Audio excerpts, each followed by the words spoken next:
जैसे आपका जो कह रहे हो मॉड्यूलर प्रोग्रामिंग होती है। रिकॉर्डिंग का स्टार्ट कर दीजिए। हाँ, रिकॉर्ड कर देंगे। मॉड्यूलर प्रोग्रामिंग क्या होता है कि आप क्या करते हो, मॉड्यूल्स बनाते हो। जैसे मान लो कि एक मॉड्यूल आपने बनाया है अर्थमेटिक के लिए या अर्थमेटिक कंप्यूटेशन के लिए, अर्थमेटिक कंप्यूटेशन के लिए।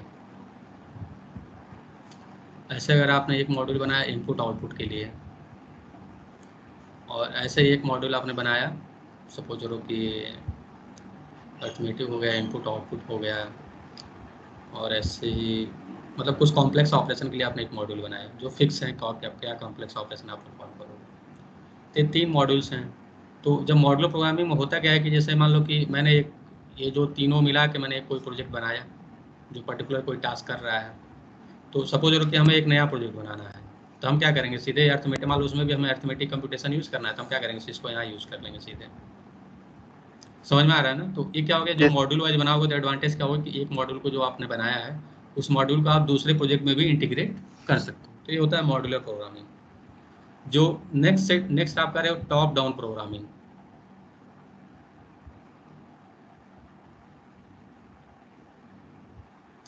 तो टॉप डाउन प्रोग्रामिंग में क्या होता है, जैसे आप सी देखते हो तो सी में क्या होता है, आप सबसे पहले मेन फंक्शन होता है, मेन फंक्शन के बाद आप कोई और एक फंक्शन बनाते हो जिसको आप कॉल करते हो, या कोई और एक फंक्शन है कॉल करते हो। तो देखा जाए तो सबसे पहला जो टास्क क्या होता है कि आप सोचते हो कि आपको क्या क्या टास्क करना है। जैसे मान लो कि जैसे एग्जांपल लेते हैं कि आपको एक कैलकुलेटर बनाना है, ठीक है। तो आपका सबसे जो मेन टास्क क्या है, कैलकुलेटर बनाना है। तो आप क्या करते हो, मेन फंक्शन लिखोगे और उसी में आप प्लस माइनस सबके लिए करोगे, मतलब सबके लिए एक एक फंक्शन कॉल करोगे। और यहाँ से क्या करोगे, आप एडिशन के लिए कोई फंक्शन कॉल करोगे, ऐसे कोई एक सब्ट्रैक्शन के लिए फंक्शन कॉल करोगे, और ऐसे एक मल्टीप्लिकेशन के लिए कॉल करोगे, और ऐसे एक डिवीजन के लिए कॉल करोगे, ठीक है। तो ये आप कुछ फंक्शन ऐसे कॉल करोगे। तो मतलब टॉप अप टॉप डाउन, मतलब टॉप डाउन अप्रोच का मतलब क्या होता है कि आपका जो प्रॉब्लम है वो सबसे फर्स्ट है, देन उसके बाद आप सब प्रॉब्लम उसको ब्रेक कर रहे हो। तो ये हुआ टॉप डाउन अप्रोच। मतलब क्या हुआ कि सबसे पहला टास्क क्या था, आपको कैलकुलेटर बनाना है। फिर आपने क्या किया, कैलकुलेटर में आपने सोचा कि हाँ उसमें क्या क्या वेरियस हमें फंक्शनलिटी देना है। तो आपने उसको थोड़ा सा और बॉटम अप लाया कि नहीं, मुझे एडिशन भी देना है, सब्ट्रैक्शन भी करना है, मल्टीप्लिकेशन भी करना है, और डिवीजन भी करना है। तो इसको हम बोलते हैं टॉप डाउन प्रोग्रामिंग। तो क्लियर है कि नहीं, समझ में आ रहा है कि नहीं क्या डिफरेंस यस। है। ठीक। यस। नेक्स्ट आप जो कर रहे हो बॉटम अप प्रोग्रामिंग।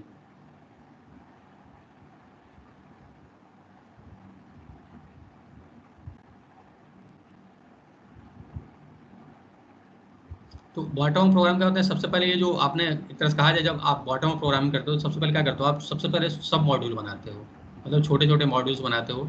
जैसे एडिशन हो गया, सब्ट्रैक्शन, मल्टीप्लिकेशन। फिर क्या करोगे, इनको आप सोचोगे कि कैसे हम इंटीग्रेट करके एक हम अपना बड़ा सा टास्क अपना क्रिएट करें जो हमारा प्रोजेक्ट बने। ठीक है।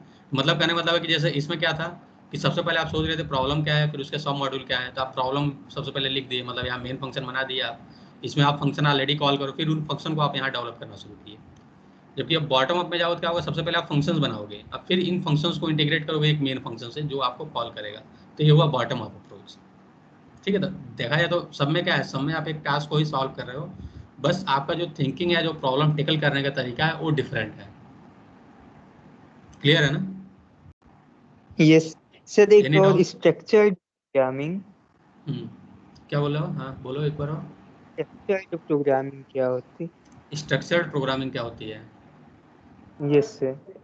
देखो, सर स्ट्रक्चर इसी में। प्रोग्रामिंग कहें या फंक्शनल प्रोग्रामिंग कहें या प्रोसीजर ओरिएंटेड प्रोग्रामिंग करें, ये सारे सेम हैं, कोई डिफरेंस नहीं है इसमें। बस एक ही का डिफरेंट डिफरेंट नेम है, एक तरह से कहा जाए सिनोनिम्स है। ठीक है। ओके। Any other doubt. इसको एक एग्जांपल से समझा दीजिए सर। किसको बताओ। नहीं, बॉटम अप और टॉप डाउन वाला। देखो, ये कोई मतलब इसके लिए कोई देखो मैंने कहा ना, ये एक तरह से थिंकिंग, मतलब ये जो प्रोग्रामिंग है ये वे ऑफ प्रोग्रामिंग है। जैसे कोई अगर एक टास्क बनाना है, जैसे एग्जांपल लेते हैं कि मैंने कहा कैलकुलेटर बनाना है, तो आपका सबसे पहला टास्क क्या है, आपने सोच रहे कि नहीं हमें बस कैलकुलेटर बनाना है। ठीक है। तो आपने क्या किया, कैलकुलेटर बनाने के लिए सबसे पहले यहाँ एक कोई मतलब एक कैलकुलेटर नाम का फंक्शन बनाया।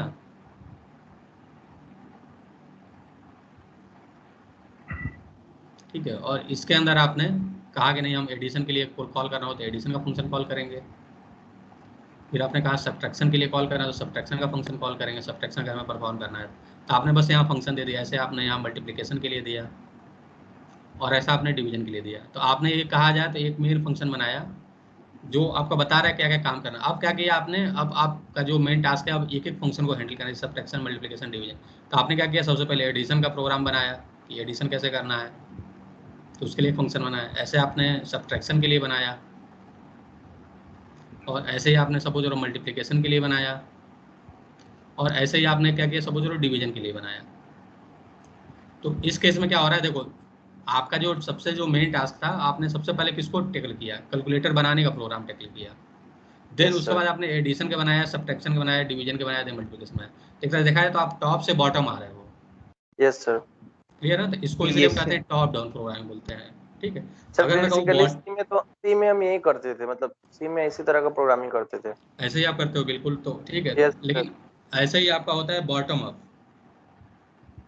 तो बॉटम अप में क्या होता है, आप सबसे पहले फंक्शन बनाओ। इस मान लो मैंने कहा कि नहीं, सबसे पहले आपने ऐड का फंक्शन बनाया, देन सब्ट्रैक्ट का फंक्शन बनाया, देन मल्टीप्लाई का बनाया, देन आपने डिवीजन का बनाया।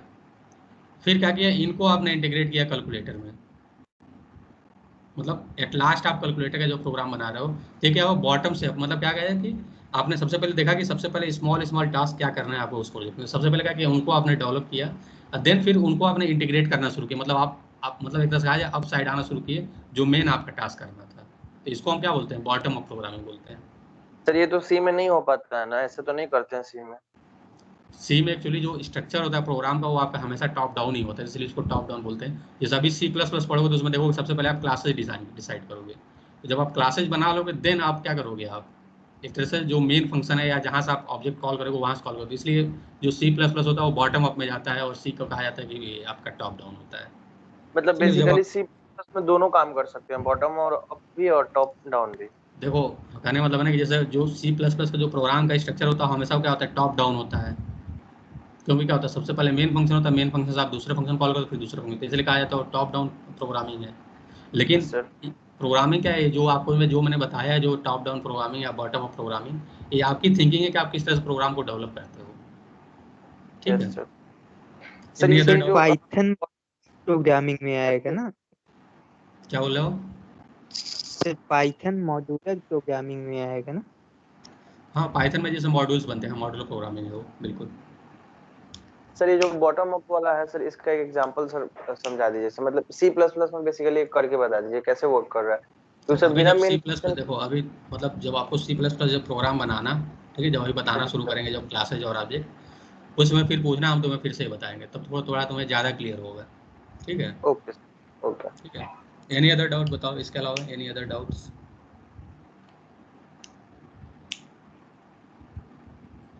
तो कल एक बेसिक जो मैंने C++ का प्रोग्राम बताया था उसमें कोई डाउट? No sir. कोई डाउट नहीं है, नो ठीक है।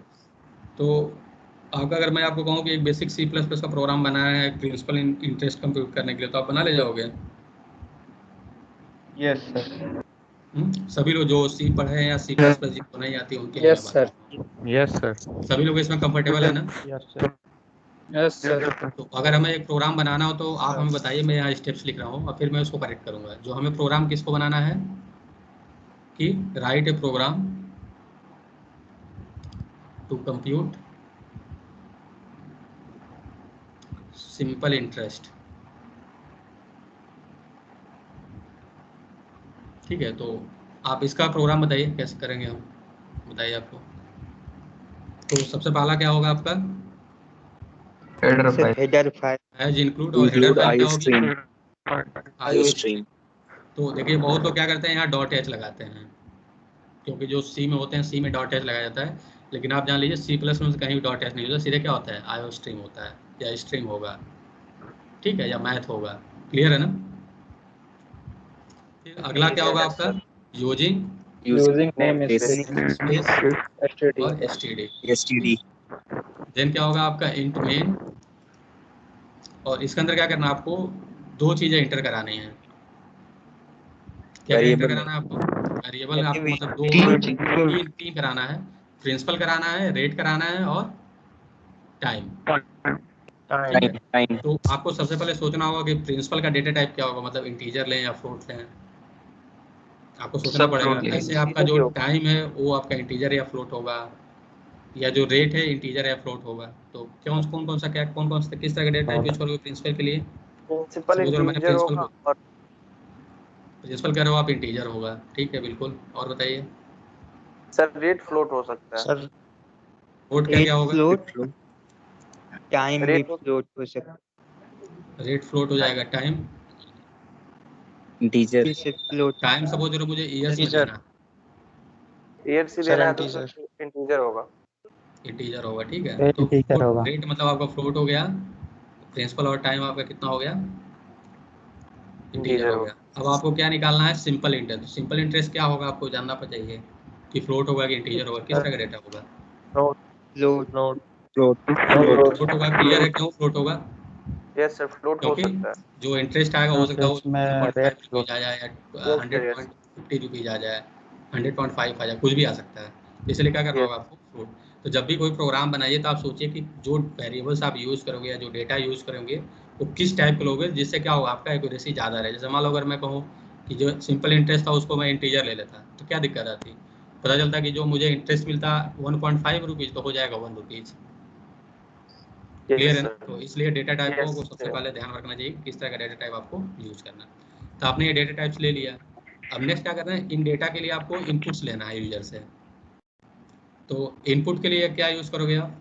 कौन सा फंक्शन यूज़ सी करोगे? तो सबसे पहले यूजर को बताना पड़ेगा ना कि आप क्या इंटर करिए। सी आउट में लिखेंगे सर। तो सबसे पहले हम लिखेंगे सी आउट, और क्या लिखेंगे? Enter the enter principal time rate. Value of principal rate and time, ठीक है। यूजर ने इंटर किया। अब हमें क्या लिखना होगा यहाँ पे? सी इन, और क्या क्या लिखना पड़ेगा? सबसे पहले क्या होगा? सबसे पहले पी होगा, देन क्या होगा? आर होगा, देन आपका टी होगा। तो अगर मैं मान लो पी टी आर कर देता तब क्या दिक्कत आती? वो पी ऑर्डर चेंज हो जाता आर वैल्यूज चेंज हो जाती। तो मतलब क्या होता है अगर पी टी आर कर देते तो जो रेट आप इंटर कर रहे हो वो टाइम में चला जाता है, और जो आप टाइम इंटर करो रेट में चला जाता है, ठीक है। तो यस इस सर चीज़ को आपको ध्यान रखना है कि कैसे आपको किस वे में, मतलब क्या ऑर्डर आपको रखना है। क्लियर है ना? अब नेक्स्ट आपको सिंपल इंटरेस्ट कैलकुलेट करना है। सिंपल इंटरेस्ट का फॉर्मूला क्या होता है?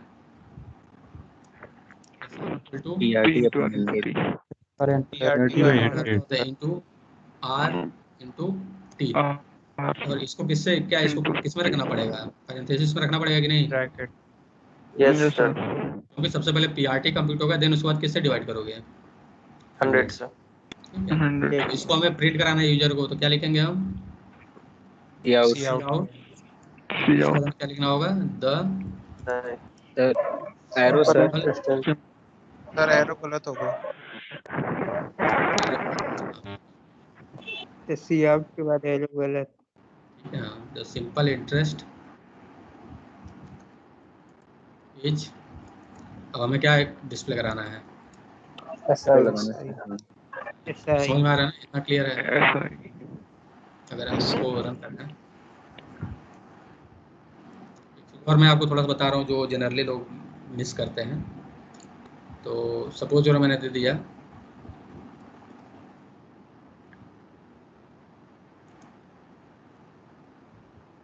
मैंने इस तरह का मतलब नेम दे दिया प्रोग्राम का, ठीक है। तो जैसे यहाँ दे रहा है कि enter principal rate and time. तो मान लो प्रिंसिपल मैंने दिया 1000, रेट मैंने दिया 10% का, और टाइम मैंने दिया 2 ईयर्स के लिए। तो कितना आना चाहिए हमारे पास मतलब सिंपल इंटरेस्ट? 200 200 आपको मिल रहा है, ठीक है। ऐसे ही सपोज और मैंने जो आपका दिया थोड़ा सा डिफरेंट लेते हैं,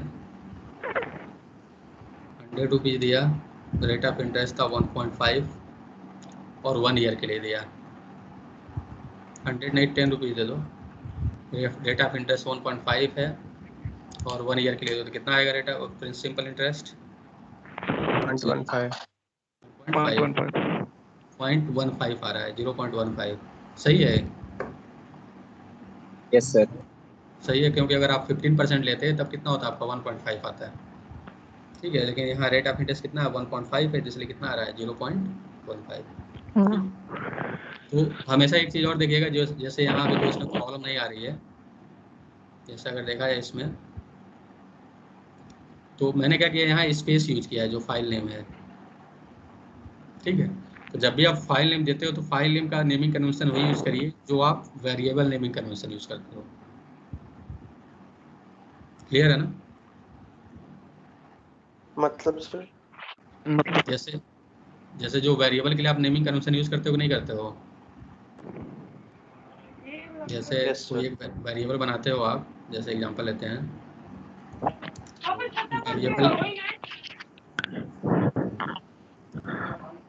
वेरिएबल नेमिंग कन्वेंशन क्या होता है?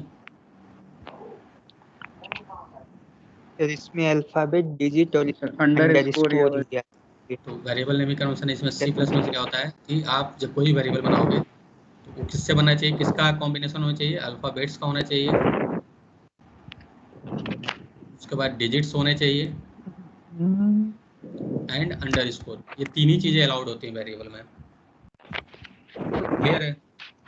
सेकेंड चीज़ क्या होनी चाहिए, कोई भी जो वेरिएबल है, वेरिएबल शुड नॉट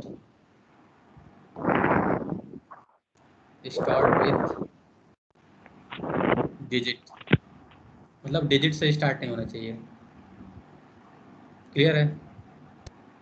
ऐसे जो थर्ड नेमिंग कन्वेंशन क्या है इसमें,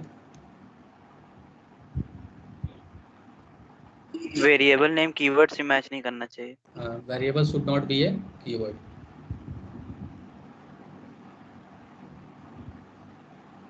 should not be A keyword. तो ये तीन जो बेसिक एक तरह से वेरिएबल के नेमिंग कन्वेंशन है, ठीक है। तो जैसे एग्जांपल लेते हैं कि आप, मैं कुछ यहाँ वेरिएबल लिख रहा हूँ और आप बताइए कि वैलिड वेरिएबल है या इनवैलिड है। जैसे मैं कुछ लिखा,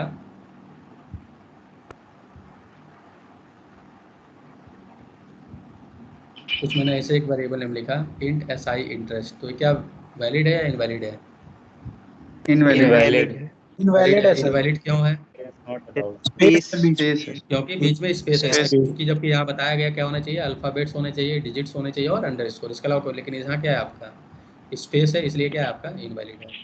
ऐसे मिले लिखा 0 SI लिखूँ मैं, तो ये वैलिड है या इनवैलिड है?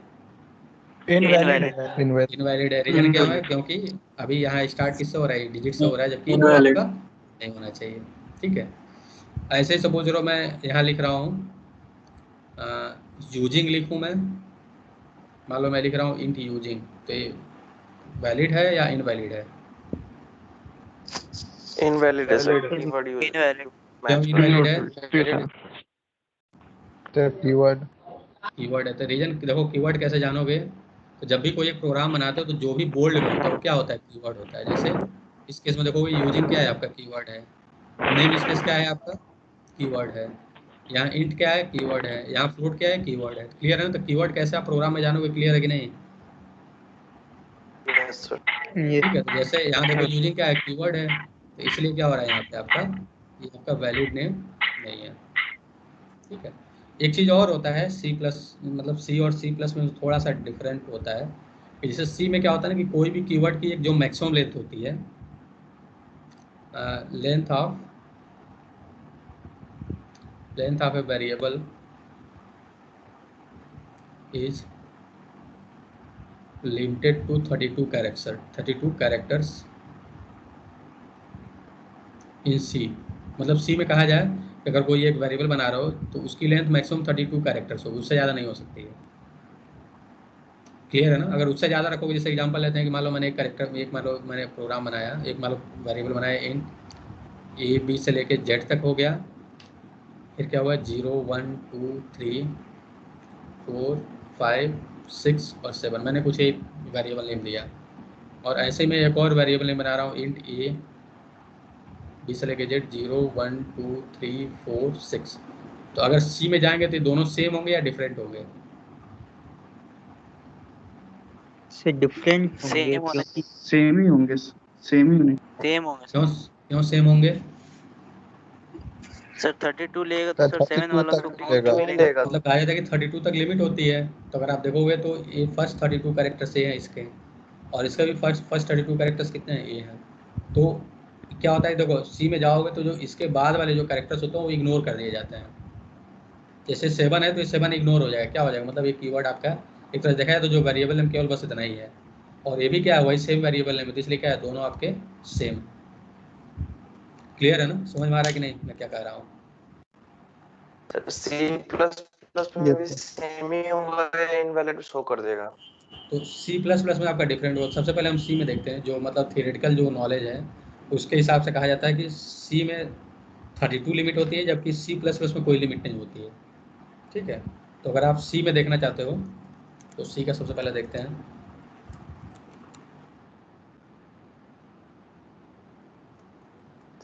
स्टीरियो होगा सर, एन है क्या वहाँ पे?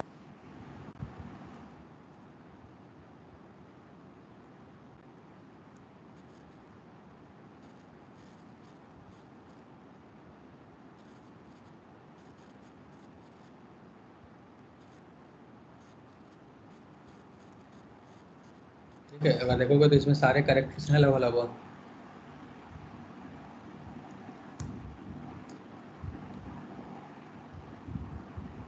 ठीक है, उसके बाद मैंने लिखा 0 1 26 1 2 3 5 2 3 4, तो ये आपके टोटल 36 कैरेक्टर हो जाए, मतलब 32 कैरेक्टर हो गए। ठीक है, और ऐसे ही मैं एक और बना रहा हूँ, मैंने यहाँ 6 दे दिया। ठीक है, तो अगर मैं इसको जब मतलब कंपाइल एंड रन करेंगे, देखो तो इसमें देखो यहाँ 2-3 एक्सटेंशन है। देखो ये CCP है, तो CCP क्या होता है, C++ के लिए होता है, तो आपको किस में करना है, सी में करना है। क्लियर है ना? Dot C. ठीक है, .c होना चाहिए। Yes, अगर sir. मैं यहाँ पे टेस्ट में इसका नाम दे दे रहा हूँ, तो अभी तो इसमें रन कर जा रहा है, एक कंपाइलर कुछ दिक्कत होगी।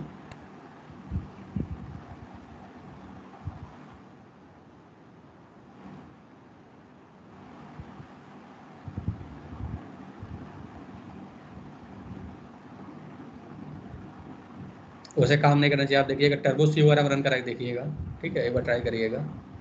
तो इसमें क्या होगा कि क्लियर स्क्रीन फर्स्ट वगैरह करना क्या पड़ेगा। बोलो,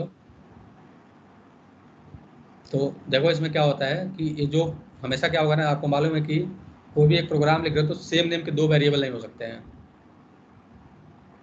क्लियर है ना? Yes sir. यस। ठीक है, तो इसमें क्या होगा कि ये भी वेरिएबल क्या होगा, सेम होगा, और ये वाला भी सेम होगा, दोनों सेम होंगे। जबकि देखने में आपको लग रहा है दोनों डिफरेंट है, लेकिन दोनों क्या होंगे, सेम होंगे। तो इसलिए आपको एरर देगा कि सेम वेरिएबल, मतलब एक variable of same name exist. तो क्या होगा, मतलब एक दोनों वेरिएबल सेम नेम के हैं, तो इसलिए क्या होगा, इसमें एरर आएगा। तो आप टर्बो सी में करके देखिएगा, नहीं होता हमें बताइएगा। ठीक है, लेकिन ये लिमिट होती है सी में कि जो वेरिएबल की जो लेंथ होती है वो मैक्सिमम कितनी होती है, 32 कैरेक्टर्स की होती है, जो थियरेटिकल है। क्लियर है ना? Yes sir. ठीक है, तो जब भी आपके पास कोई, देखो अगर आपको मतलब मे भी यहाँ जो जो इनके सी के जो कंपाइलर होते हैं वो सब अलग अलग काम करते हैं, लेकिन जब भी आपके पास कोई क्वेश्चन आए, आपके पास मतलब कोई आपके पास आपको मतलब ऑब्जेक्टिव टाइप क्वेश्चन है और पूछा है कि इसमें मतलब आपको ऐसा प्रोग्राम दिया, पूछा है एरर आएगा कि नहीं आएगा, तो आपको कहना चाहिए एरर आएगा। रीजन क्या है, क्योंकि सेम नेम के 2 वेरिएबल हैं। क्लियर है ना? और रीजन क्या है कि क्योंकि सी में जो वेरिएबल की लेंथ होती है कितनी होती है, मैक्सिमम 32 होती है। ठीक है, तो इतना क्लियर है ना? ये 2 वेरिएबल नेमिंग कन्वेंशन क्या होती है, इतना क्लियर है कि नहीं, इसमें कोई डाउट? No sir. कोई डाउट नहीं है। सर मेन क्या है सर? मेन का हमेशा कंफ्यूजन रहता है सर। मेन हमेशा देखो, मैं अगर कोई भी कुछ भी लिख रहा हूँ, सपोज मैं यहाँ लिखा मेन और मैंने ऐसे लिखा, या XYZ और ऐसे लिखा, या ABC ऐसे लिखा, तो जब भी ये 2 पैरेंथेसिस रहे हैं तो ये क्या बता रहे हैं कि ये फंक्शन है। ये हमेशा जान लीजिए, कहीं भी हाँ सर, वो किसी तो भी क्लियर है सर। जैसे जैसे सर मेन को सर हम वेरिएबल के रूप में ही इस्तेमाल कर सकते हैं। मेन को वेरिएबल के रूप में आप इस्तेमाल नहीं कर सकते हो। रीजन क्या है मैं बता रहा हूँ, नहीं वाई नॉट, क्योंकि जो फंक्शन का भी जो नेम देते हो वो भी एक वेरिएबल नेम होता है। पढ़े होगे? हाँ सर। यस ठीक है, सर। ये वेरिएबल नेम होता है। और जो आप सपोज अगर आपने एक इंट मेन बनाया तो भी क्या है, वेरिएबल नेम है। वेरिएबल नहीं। क्लियर है ना? तो दोनों क्या हो गए, दोनों सेम हो गए, तो इसलिए क्या होगा ये आपका प्रॉब्लम आएगी। लेकिन एक हम लोग थोड़ा सा एक्सपेरिमेंट करते हैं, देखते हैं। नहीं सर, ये क्वेश्चन सर आपने वाइवा में पूछा था सर, तो फिर मैं जाके प्रोग्राम किया तो सर वो रन वेरिएबल में सर होल्ड कर रहा था वैल्यू, सर मेन ही लिखा था। मैं बता रहा हूँ, एक मिनट रुक जाओ।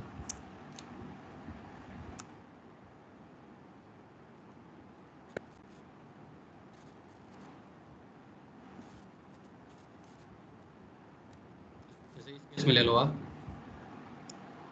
तो यहाँ देखो दोनों सेम है, तो इसलिए आपका दे रहा है रीजन गलत दे रहा है।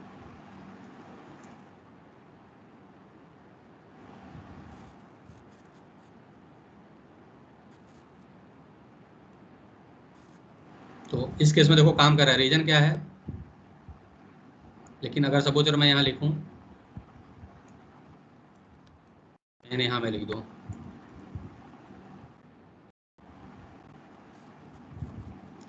तो यहाँ भी काम कर रहा है, लेकिन करना नहीं चाहिए इसको।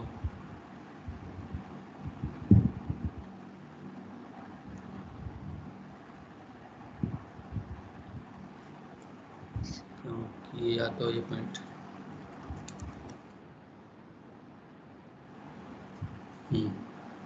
तो रीजन देखो क्या है प्रॉब्लम, रीजन क्यों मतलब क्यों ऐसा आ रहा है। अगर मैं इसको ग्लोबल वेरिएबल बना रहा हूँ, तो ऑलरेडी हमें मालूम है मेन नाम का एक वेरिएबल एग्जिस्ट कर रहा है। क्लियर है ना मैं क्या बोल रहा हूँ? ये और यस सर, मेन यस नाम सर। का एक फंक्शन भी एग्जिस्ट कर रहा है, तो दोनों क्या हो गए, सेम हो गए, तो इसलिए क्या हो रहा है इस केस में एरर आ रहा है। एरर। ठीक है।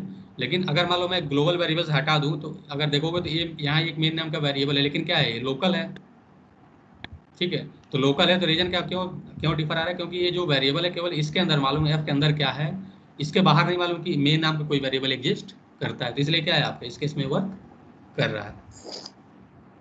तो क्लियर है ना मैं क्या करना ओके चाह रहा सर, हूँ?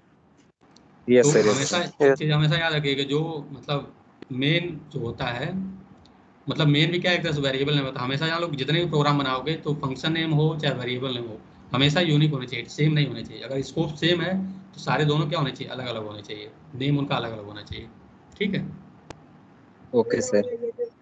एनी अदर डाउट, कोई और डाउट है बताइए।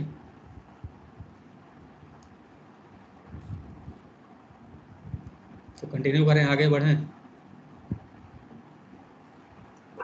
यस ठीक है। तो ये वेरिएबल नेमिंग कन्वेंशन आपको क्लियर है, वेरिएबल नेमिंग कन्वेंशन कैसे कैसे यूज करते हैं। तो जैसे मैं कहूँ कि कुछ भी कहूँ, जैसे मैं आपको कहूँ कि स्ट्रक्चर का आपको एक नेम देना है, तो स्ट्रक्चर नेम भी क्या होना चाहिए, वेरिएबल नेमिंग कन्वेंशन को ही फॉलो करना चाहिए। समझ में आ रहा है ना? जैसे जब आप कोई एक स्ट्रक्चर बनाते हो, तो क्या लिखते हो यहाँ पे स्ट्रक्ट, और यहाँ स्ट्रक्चर का एक नेम देते हो। जैसे मान लो मैंने यहाँ दिया पीपल, ठीक है, आपका काम करेगा। लेकिन अगर आपने समझ लो यहाँ बीच में स्पेस दे दिया, मतलब आपने दिया PE@people, तो ये क्या आपका ये काम करेगा कि नहीं करेगा? सर नहीं करेगा। नहीं करेगा। नहीं रीजन क्या है, करेगा सर। क्योंकि ये आपका एक वैलिड वेरिएबल नेम नहीं है। स्पेशल। तो मैंने ऐसे ही मैं कहूँ कि आपको क्लास नेम देना है, जैसे अभी आप C++ पढ़ोगे तो क्लास का नेम होता है, तो क्लास का नेम भी किसको फॉलो करना चाहिए, वेरिएबल नेमिंग कन्वेंशन को फॉलो करना चाहिए। ठीक है।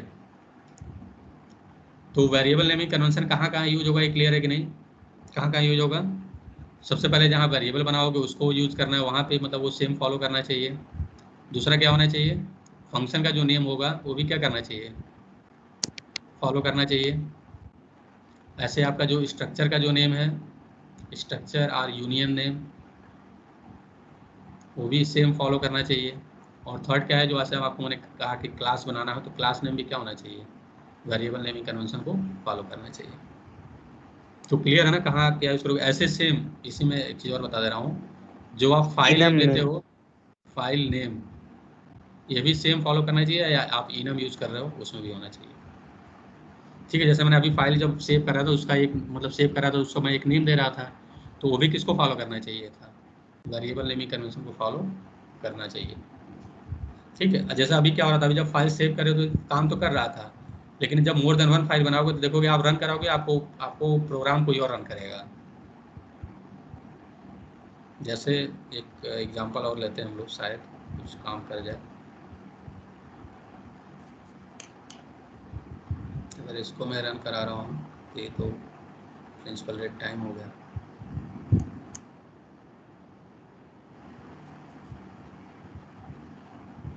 प्रिंसिपल एंड टाइम हो गया।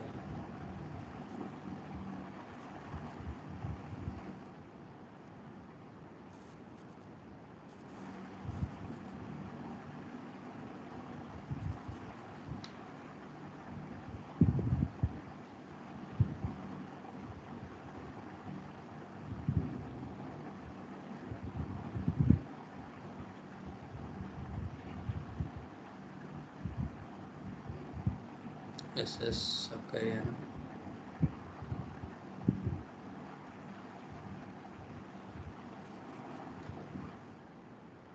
Principal rate and time.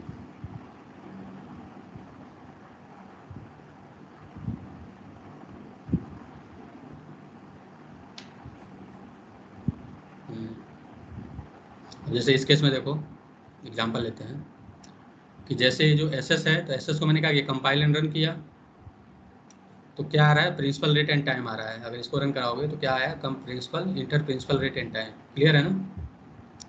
लेकिन जब मैं इसको फिर से रन कराने जा रहा हूँ एसएस टेस्ट 2, तो अगर देखोगे तो इसमें क्या होना चाहिए, प्रिंसिपल एंड टाइम केवल आना चाहिए। ठीक है, लेकिन क्या आ रहा है, enter principal rate and time. तो समझ में आ रहा है ना क्या दिक्कत हो रही है। यस। ठीक है, तो इसलिए कहा जाता है सर कि नेमिंग जो की वजह नेमिंग वजह से हो रहा है, क्योंकि क्या हो रहा है, ये जो एसएस है और ये जो एसएस है दोनों सेम हो गए। उसके बाद क्या हुआ, इसके आगे वाले पार्ट चीज़ इग्नोर होगी। मतलब आपने सेव तो कर लिया ठीक है, लेकिन जो इसके आगे वाला जो पार्ट है वो इग्नोर हो गया। तो क्या हुआ, जब भी आप रन कर रहे हो तो केवल इसका जो एग्जीक्यूटेबल फाइल है वो रन हो जा रहा है, इसका रन नहीं हो रहा है।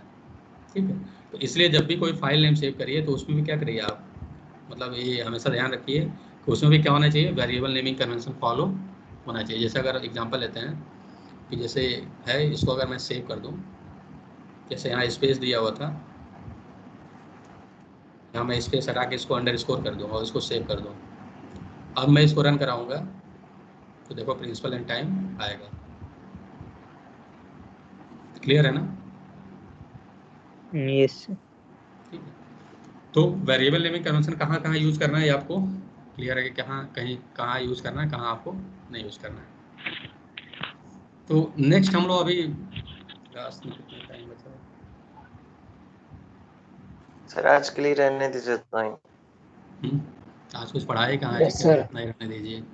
15 मिनट है। नेक्स्ट हम लोग देखते हैं डेटा टाइप्स।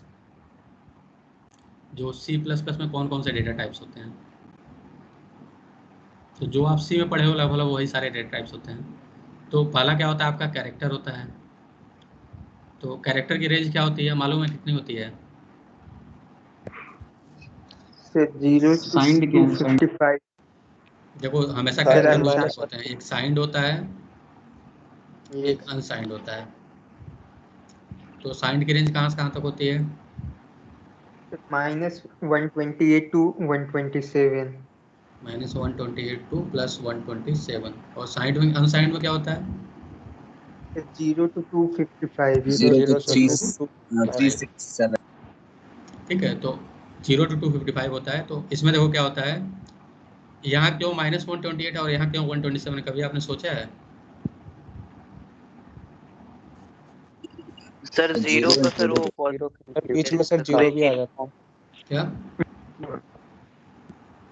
जीरो क्या बोला, इंक्लूड है सर। जीरो इंक्लूड है, जैसे यहाँ नहीं सर, 127 तक जा रहा है। तो जीरो तो ना, सर जीरो ना जैसे पॉजिटिव होता है ना नेगेटिव होता है। जीरो क्या है, न्यूट्रल माना जाता है ना। जैसे जीरो का कोई दो नोटेशन तो होता नहीं है, +0 -0। सर तो लेकिन नेगेटिव कोई इंटीजर तो कैरेक्टर ले लेता जैसे होगा। 1 तो होता है ना, 1 प्लस होता है, +1 होता है और एक -1 होता है। टोटल 256 होनी चाहिए शायद। तो यहाँ सर क्या वो होना माइनस चाहिए, कोई कैरेक्टर लेता होगा, क्या करो, माइनस कोई कैरेक्टर सर। तो अगर माइनस करेक्टर होगा तो -128 जा रहा है, मतलब 256 हो गए और यहाँ तक केवल 127 ही हो गए। अगर सबको एक एक कैरेक्टर ले रहे हो तो यहाँ भी तो प्लस है, यहाँ भी माइनस है। तो इसके बारे में कभी सोचना क्यों ये -128 से लेकर 127 तक होता है, और ये 0 से 255 ही क्यों होता है, क्यों नहीं 0 से लेकर 300 तक क्यों नहीं होता है। जैसे मैं आपको बता रहा हूँ नहीं 0 से लेकर 255 तक होता है, तो क्यों भाई तो कुछ तो रीजन होगा ना। सर की क्योंकि सर वैल्यू से कैरेक्टर 1 बाइट का होता है सर, 8 बिट होती है सर। सर उसको जब 2 कन्वेंशन में लिखते हैं सर, उसका जो इक्विवेलेंट आता है सर 256 आता है टोटल। तो अगर मैं कहा जाए, देखो दो चीज़ें होती हैं, जैसे कोई कैरेक्टर तो उसकी साइज भी होती है। तो कैरेक्टर की साइज कितनी होती है? 1 बाइट होती है। 1 बाइट। ठीक है, तो 1 बाइट, तो 1 आपको मालूम है बाइट क्या होता है? सबको मालूम है कि नहीं बाइट क्या होता है? बाइट्स के अंदर Yes. बिट्स होते हैं। जैसे कोई एक बाइनरी नंबर मालूम है आपको? बाइनरी नंबर क्या होता है? बाइनरी नंबर क्या होता है 8 मालूम है बिट्स कि सर, नहीं? 1 बाइट। जो मैं क्वेश्चन पूछ रहा हूँ बताइए, बाइनरी नंबर मालूम है कि नहीं क्या होता है? Yes sir. सबको मालूम है बाइनरी Yes, नंबर sir. क्या होता है? Yes sir. यस पढ़ा गया कि नहीं? Yes, कोर्स में है, sir. आपको पढ़ा गया था? पढ़ा गया Yes, sir. पढ़ा गया, Yes, ठीक sir. है। तो कोई भी अगर मैं एक नंबर लिख रहा हूँ, सपोज बचपन में 1010, तो बाइनरी नंबर में क्या होता है? केवल 2 ही डिजिट अलाउ होते हैं, इधर 0 या 1। अगर मैं Yes, सपोज sir. मैं लिख रहा हूँ 1 1020, तो ये क्या है? आपका बाइनरी नंबर नहीं है। लेकिन नहीं। अगर कोई भी नंबर में लिख रहा हूँ केवल जिसमें 10 केवल 0 और 1 है, तो क्या है आपका? Binary number. ठीक है, तो बाइनरी नंबर का जो एक एक डिजिट होता है उसको हम क्या बोलते हैं? बिट बोलते हैं।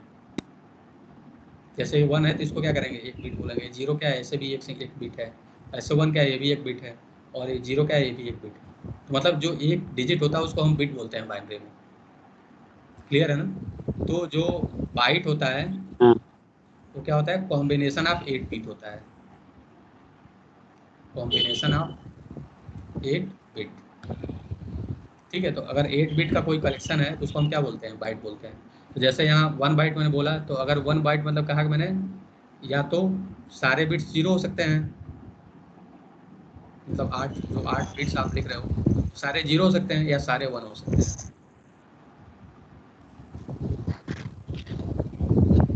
ठीक है, तो अगर सारे बिट 0 करोगे तो इसका डेसिमल नंबर क्या होगा? इसका मतलब अगर आप कन्वर्ट करोगे डेसिमल, तो इसकी वैल्यू कितनी आएगी? 1 इसकी वैल्यू 1 आएगी। 0 आएगी। 8 0 0 आएगी, 1 आएगी? 0 बताओ 0 0 कैसे कन्वर्ट करते हैं, मालूम है कि नहीं? 0. इतना तुम गलत बता रहे हो। Yes sir. सर वो 2 रेज़ टू द पावर 0 से ऐसे लेफ्ट जैसे से अगर राइट कोई भी करते अगर जाते हैं, बाइनरी तो ऐड नंबर है, करते जैसे जाते एग्जांपल लेते हैं, मान लो कि 1010 है, ये बाइनरी नंबर कैसे मालूम चलेगा? क्योंकि यहाँ 2 लिखा हुआ है। अगर इसको हमें कन्वर्ट करना है 10 वाले बेस में, तो सिंपली क्या करना होता है? यहाँ क्या स्टार्ट करो, 2 टू द पावर 0 लिखो। यहाँ पे यहाँ क्या लिखो? 2 टू द पावर 1। यहाँ क्या To लिखो? the power 2 to 1. The power 2। और यहाँ क्या लिखो? 2 टू द पावर 3। तो मल्टीप्लाई कर 3. दो जब कोरस्पॉन्डिंग को, तो क्या करो? 1 इंटू 2 टू द पावर 3 कर दो, plus 0 into 2 to the power 2 कर दो, plus 1 into 2 to the power 1 कर दो, plus 0 into 2 to the power 0। तो अगर इसको मल्टीप्लाई करो तो क्या हो जाएगा? ये 1 इंटू 8 हो जाएगा, plus 0 into 4, plus 1 into 2, plus 0 into 1। तो अगर इसको सिंप्लीफाई करो तो क्या होगा? केवल ये 8 बचेगा और ये क्या बचेगा? 2। तो इक्वल टू कितना हो गया? 10। समझ में आ रहा है ना? तो ये क्या हो जाएगा? 10 हो जाएगा। तो ऐसे अगर इसको सिंप्लीफाई करो तो क्या होगा? सब में देखो, आपको कोई भी पावर हो और उसमें 0 मल्टीप्लाई करोगे तो 0 ही आएगा। तो इसलिए इसकी वैल्यू कितनी हो गई? 0। क्लियर है? Yes sir. ठीक है, अब इसकी वैल्यू मैक्सिमम कितनी हो सकती है? इसकी वैल्यू क्या होगी?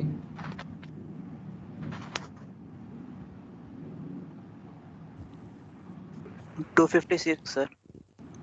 256 होगा। Yes sir. तो देखते हैं कैसे होगा। 255. यहाँ 8 टाइम्स 1 लिखो, तो इसमें क्या मल्टीप्लाई होगा? 2 टू द पावर 0। इसमें क्या होगा? 2 टू द पावर 1। इसमें क्या होगा? 2 to the power 2, 2 to the power 3, 2 to the power 4, 2 to the power 5, 2 to the power 6 और 2 टू द पावर 7। तो ये क्या होगा? देखो, अगर इन सब में पावर में 1 मल्टीप्लाई करो, सब में क्या हो जाएगा? ये वही सेम पावर ही हो जाएगा। क्लियर है ना? एडिशन हो जाएगा। ये क्या, ये कौन सी सीरीज है? जीपी सीरीज है। जीपी जीपी सीरीज में क्या होता है? अगर मान लो एक ये आपका स्टार्टिंग नंबर होता है, तो अगर आप सम निकालते हो, सम ऑफ जीपी, तो क्या होता है? AR to the power n होता है -1 अपॉन R -1। यही होता है ना? ठीक है, यस सर। तो n क्या बताता है? कितने नंबर ऑफ टर्म्स होते हैं? कितने नंबर ऑफ टर्म्स है? 8। तो क्या हो जाएगा? देखो, पहला टर्म क्या है? 1 है, इंटू 2 टू द पावर 8 -1 अपन R की वैल्यू कितनी है? 2 है, तो 2 -1, तो कितना हो जाएगा? 2 टू द पावर 8 -1, तो कितना हो गया? 256 -1। -1। तो वैल्यू कितनी मिलेगी? 255। तो इसकी वैल्यू कितनी हो जाएगी? तो अगर आप 8 बिट यूज़ करोगे तो मैक्सिमम नंबर कितना हो सकता है, 0 हो सकता है, और मिनिमम नंबर कितना हो सकता है, 255। 255। तो इसलिए कहा जाता है कि जब आप अनसाइंड लेते हो तो रेंज कितना होता है, 0 से 255। क्लियर है ना, बेसिक क्लियर है कि नहीं? Yes sir. और सर साइंड वाले में क्या लॉजिक होगा सर? तो साइंड वाले में एक अलग लॉजिक होता है जिसके बारे में बताएंगे। तो आपको सेकेंडरी में जब पढ़ोगे कंप्यूटर ऑर्गेनाइजेशन एंड डिजाइन एक सब्जेक्ट है, तो उसमें पूरा कंप्यूटर में कैसे डेटा को रिप्रेजेंट करते हैं ये बताएंगे। तो आपको लेकिन बेसिक बता दे रहे हैं क्या होता है, थोड़ा सा आपको क्लियर रहेगा कि मान लो अगर कोई साइन बिट है, तो मान लो कैरेक्टर 8 बिट का है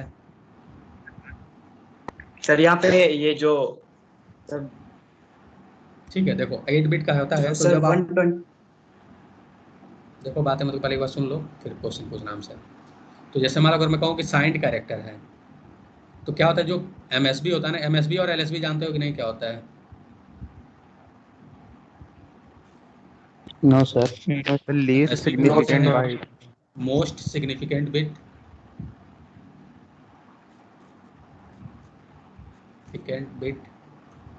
और एलएसबी को बोलते हैं लिस्ट सिग्निफिकेंट बिट। तो एमएसबी क्या होता है, हमेशा राइट मोस्ट जो बिट होता है उसको एमएसबी बोलते हैं। जैसे इसका अगर इस केस में देखोगे तो ये राइट मोस्ट बिट कौन सा है, ये वाला बिट है, तो इसको हम क्या बोलेंगे, एमएसबी। और जो सबसे लेफ्ट मोस्ट बिट होता है उसको हम क्या बोलते हैं, एलएसबी बोलते हैं। क्लियर है ना? कोई भी एक नंबर, जैसे एग्जांपल लेते हैं कि 10 10 10 है, तो इसमें कहूँ कि एमएसबी क्या है और एलएसबी क्या है। तो एमएसबी क्या है, एमएसबी क्या है बताओ, और एलएसबी क्या 1 है? होगा। एमएसबी आपका 1 है और एलएसबी 0। एलएसबी 0, क्योंकि 0। देखा जाए तो राइट मोस्ट बिट क्या है इसमें, 1 है, और लेफ्ट मोस्ट बिट क्या है इसमें, 0 है। इसलिए क्या एमएसबी 1 है, एलएसबी कितना है, 0 था। तो एमएसबी और एलएसबी क्लियर है ना, दोनों क्या होते हैं? Yes yes sir. तो जब साइंड बिट यूज करते हो तो क्या करते हैं, इसको हम साइन स्टोर करने के लिए यूज करते हैं।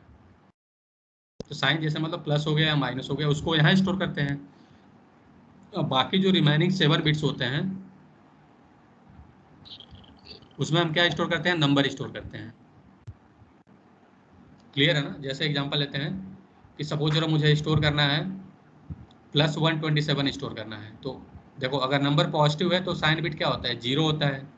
अगर नंबर नेगेटिव है तो साइन बिट क्या होती है, 1 होता है। मतलब यहाँ अगर साइन यहाँ ले लें और यहाँ साइन बिट ले लें, ठीक है। अगर नेगेटिव है तो साइन बिट 1 होगा, पॉजिटिव है तो साइन बिट क्या होगा आपका, 0 होगा। क्लियर है ना? अगर आपको 8 बिट में स्टोर करना है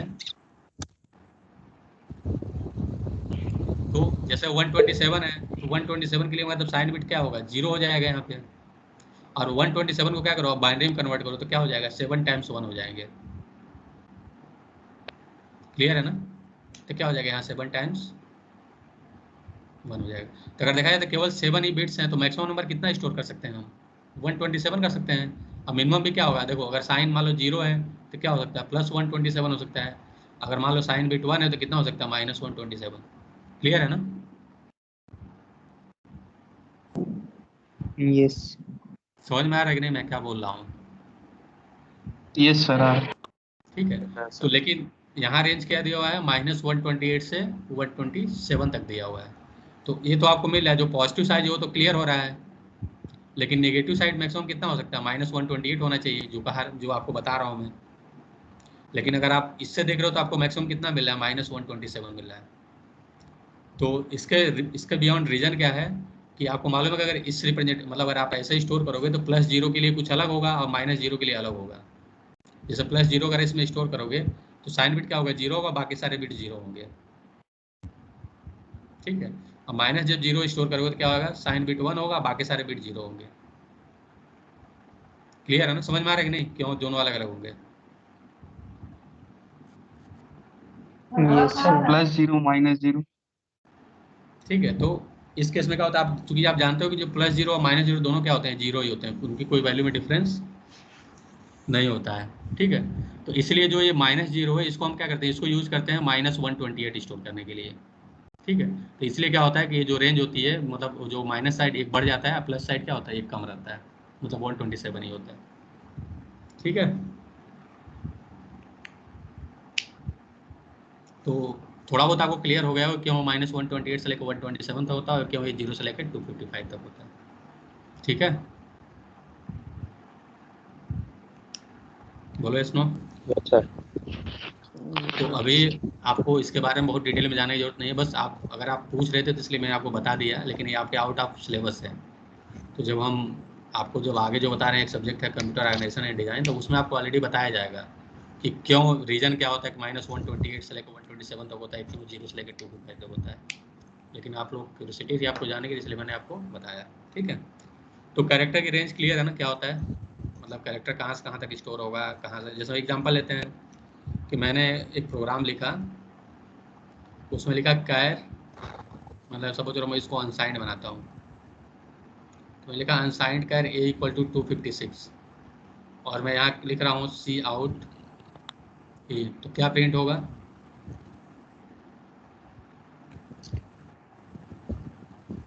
जीरो। जीरो होगा। सबको मालूम है क्यों जीरो होगा?